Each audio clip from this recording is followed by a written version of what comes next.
back for blog number 4.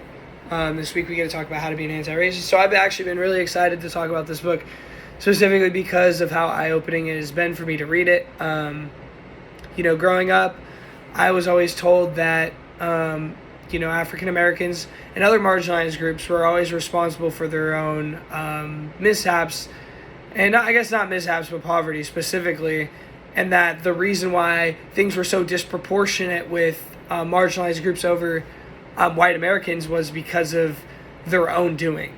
And that's something I've never really believed. I always knew something was wrong, but I could never put my finger on it, really. And so this has really been, like I said, eye-opening for me.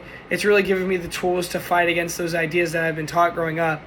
And, one of the cool things I at least thought was, when I was younger and still before, I guess, I started reading this book, I had this idea that the repercussions of slavery and segregation and racism in the U.S. still affect African Americans today, and that is the reason why things are disproportional. I just didn't know in what ways that they affected them, and now I've learned, especially through my history class as well, that policy specifically is really the root of the problem in the U.S. And the idea that racist policy still exists is really what Kendi talks about the most in this book. He just covers it in a lot of different topics in a lot of different ways. And he shows that, this is still an issue. And he gives plenty of evidence through plenty of different examples that this still exists. But one of the biggest things for me is when I was learning in history class, I really got an idea of why the wealth gap was the way it was. Growing up, I was taught that after the 1960s, after both the Civil Rights Acts and the Housing Discrimination Act were both passed in 68, and the last one, that racism was over and that it no longer existed in the U.S. And that was that, and that everything was happily ever after. Obviously, it was not the case. Jim Crow laws still existed in some ways. Voter discrimination still existed in plenty of ways. It still exists today. And hate groups still existed, and they were still prominent in the South in different parts of the U.S.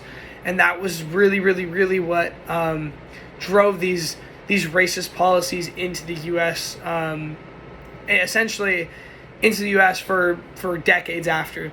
So one of the biggest things for me that Kendi stated was that there's nothing wrong with the people, and the reason why things are the way they are is because of policy. And I know I've touched on policy pretty much throughout this entire video already, but, that is really the main takeaway from this, is that racist policy still exists, and he gives plenty of examples of essentially the effects of that racist policy in the U.S.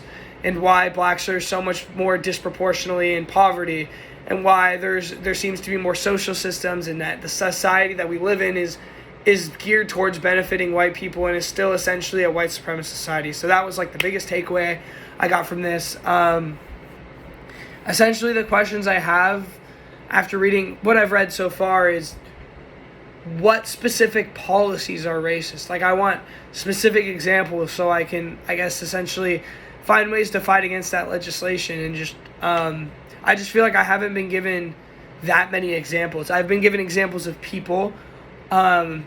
I've been given examples of the consequences of racist policy, and essentially why things are the way they are, but how to fix them is really what I want. So I want a plan of like what I can do, and essentially just what we need to do as a community, I guess, to like make things better and to essentially eliminate this racist policy and embrace this anti-racist ideal.